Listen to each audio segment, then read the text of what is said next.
تو اپنے آپ کو اور ہم کو بھی بچا۔ یہ جانتا ہے کہ یسوع مسیح نے بہت سے لوگوں کو مصیبتوں، دکھوں کے طوفانوں سے بچایا اور روحوں بدروحوں سے رہائی دی۔ اس لیے یہاں یہ یسوع کو اکساتا ہے اور کہتا ہے کیا تو مسیح نہیں؟ اور دوسرا اس کو چھڑکتا ہے۔ ان دونوں کا نجات کا جو فیصلہ ہے وہ یکساں ہے۔ یہ دونوں نجات حاصل کرنا چاہتے ہیں، یہ دونوں مرنا نہیں چاہتے، یہ دونوں جینا چاہتے ہیں۔ ان دونوں کی التجا ایک جیسی ہے۔ ایک التجا کرتا ہے کیا تو مسیح نہیں؟ تو اپنے آپ کو اور ہم کو بچا۔ اور دوسرا التجا کرتا ہے، دوسرا اپیل کرتا ہے اے یسوع جب تو اپنی بادشاہی میں آئے تو مجھے یاد کرنا۔ اب غور کریں، دونوں کی اپیل ایک جیسی ہے۔ اب فرق کیا ہے؟ ان دونوں میں فرق کیا ہے؟ ایک کا رویہ منفی ہے، کمپلینس ہے، بڑبڑانا ہے۔ اپنے اس منفی رویے کی وجہ سے اس کی درخواست میں لعن طعن شامل ہو کر اپنے منفی رویے کی وجہ سے یہ ابدی زندگی سے محروم ہو کر ابدی ہلاکت کا فرزند ٹھہرا۔ دوسرے کا رویہ پازیٹیو ہے، مثبت ہے، اس کی اپیل مؤثر ہے، اور یسوع نے اس کی اپیل پر غور کیا اور اپنے مثبت رویے کی وجہ سے یہ ابدی جیون کا وارث ٹھہرا۔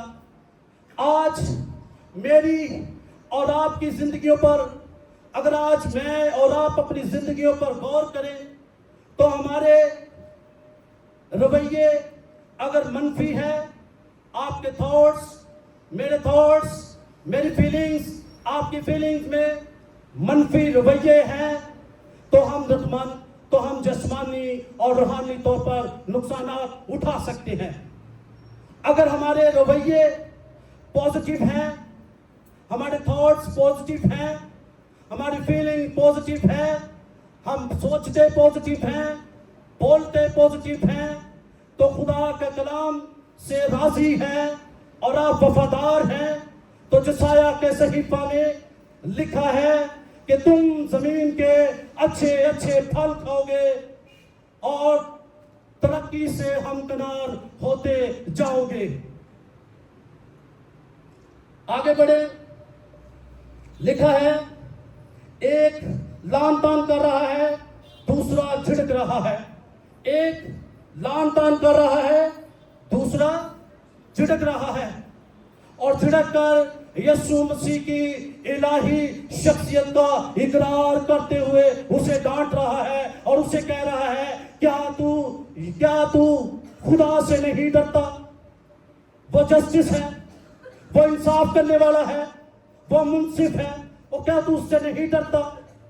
ہماری سزا واجبی ہے، ہم نے برے کام کیے، اس کا رزلٹ ہے، جو ہمارے کام برے ہیں یہ اس کا نتیجہ ہے کہ ہم اپنی سزا پا رہے ہیں۔ اپنی واجبی سزا کو قبول کرتا ہے، اپنے گناہ کو، اپنے گناہگار ہونے کا اقرار کرتے ہوئے وہ کہتا ہے اس نے تو کوئی بیجا کام نہیں کیا، یعنی یسوع کی بے گناہی کے بارے میں کہتا ہے۔ ان تینوں باتوں میں ڈاکو یسوع کو اپنا نجات دہندہ، اپنا خداوند ہونے کا اقرار اور اپنا انکار کرتا ہے، یسوع کو اپنا راست باز اور اپنے آپ کو گناہگار ٹھہراتا ہے، اور گناہگار ٹھہراتے ہوئے یسوع مسیح کو اپنا نجات دہندہ اور آئندہ آنے والی بادشاہی کا اقرار کرتے ہوئے اپیل کرتا ہے اے یسوع جب تو اپنی بادشاہی میں آئے تو مجھے یاد کرنا۔ کیا کہا؟ کیا اپیل کی؟ یاد کرنا۔ خداوند یسوع مسیح کی بادشاہی، یسوع بادشاہ ہے، یسوع حقیقی بادشاہ تھا، اگر چاہے زمینی اس کی بادشاہی نہیں بلکہ آسمانی بادشاہی تھی. اور یسوع کی زمینی خدمت کے دوران بہت چند لوگوں نے اس کی بادشاہی کو قبول کیا اور بہت سے لوگوں نے اس کی زمینی خدمت کے دوران اس کی بادشاہی کو قبول نہیں کیا. لیکن بائبل مقدس بیان کرتی ہے کہ یسوع بادشاہ ہے اور آنے والی بادشاہی اس کی ہے. پرانا عہد نامہ آنے والے بادشاہ کے بارے میں اور اس کی بادشاہی کے بارے میں پروفیسی کرتی ہے، پیشن گوئیاں کرتی ہے. اگر آپ جسایہ کا صحیفہ اور اس کا 9 باب اور 6 آیت پڑھے تو جسایہ اپنے صحیفہ میں خداوند یسوع کو بادشاہ اور آنے والی بادشاہی کے بارے میں پیشن گوئی کرتے ہوئے کہتا ہے سلطنت اس کے کندھے پر ہوگی اور اس کی سلطنت کے اقبال اور سلامتی کی کچھ انتہا نہ ہوگی. وہ داؤد کے تخت پر آج سے ابد تک بادشاہی کرے گا. یہ پرانے عہد نامہ میں پیشن گوئی کی گئی تھی.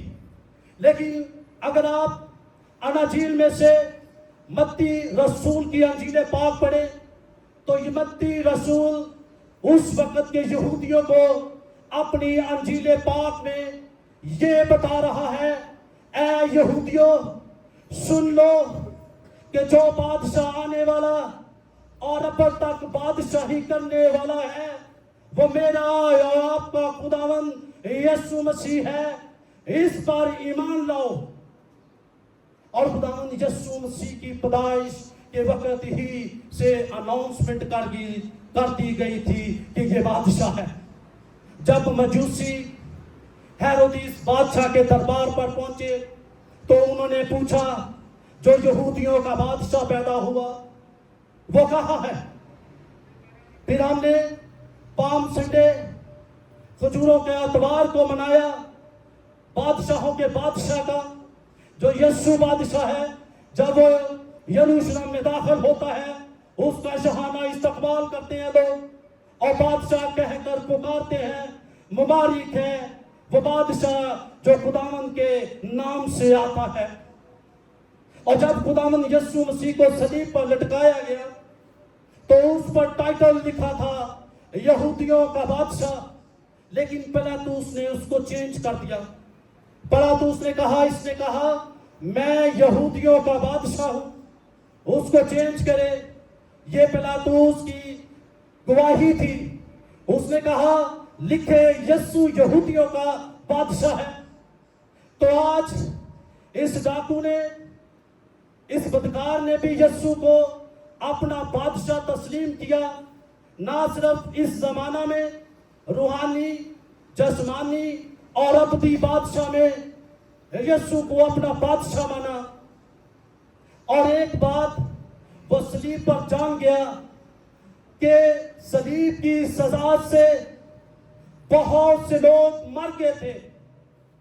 لیکن یسوع کے بارے میں وہ جان گیا کہ یہ مر کر جی اٹھے گا. یہ مرتے ڈاکو کا ایمان تھا کہ وہ مردوں میں سے جی اٹھے گا اور اپنی بادشاہی قائم کرے گا. اس لیے اس نے یسوع کو یہ درخواست کی اے یسوع جب تو اپنی بادشاہی میں آئے تو مجھے یاد کرنا. اور یسوع نے اس کی درخواست پر عمل کرتے ہوئے قبول کرتے ہوئے اس کو آفر دی. اس کو آفر دی اور اس سے کہا تو آج ہی میرے ساتھ فردوس میں ہوگا. آج سے مراد کیا ہے؟ ابھی اسی وقت اسی روز اسی لمحے تو میرے ساتھ سے مراد جیسے ایک دوست دوسرے دوست کا ہاتھ پکڑ کر چلتا ہے. ایک ساتھی دوسرے ساتھی کا ہاتھ پکڑ کر سیر کو چلتا ہے. یسوع اس کو ایسے کہہ رہا ہے تو آج ابھی اسی وقت میرے ساتھ فردوس میں ہوگا. فردوس آج فردوس کے بارے میں بھی سیکھیں. آپ کی زندگیاں بڑی برکت پائیں گی. فردوس فارسی زبان کا لفظ ہے اور اردو میں اس کا مطلب باغ ہے. اور باغ ایک خوبصورت جگہ ہے. اور یہ جگہ کون سی ہے؟ یہ کون سی خوبصورت جگہ ہوتی ہے؟ جہاں پھلدار درخت ہوتے ہیں, جہاں پودے ہوتے ہیں, پانی کے چشمے ہوتے ہیں, جانور ہو,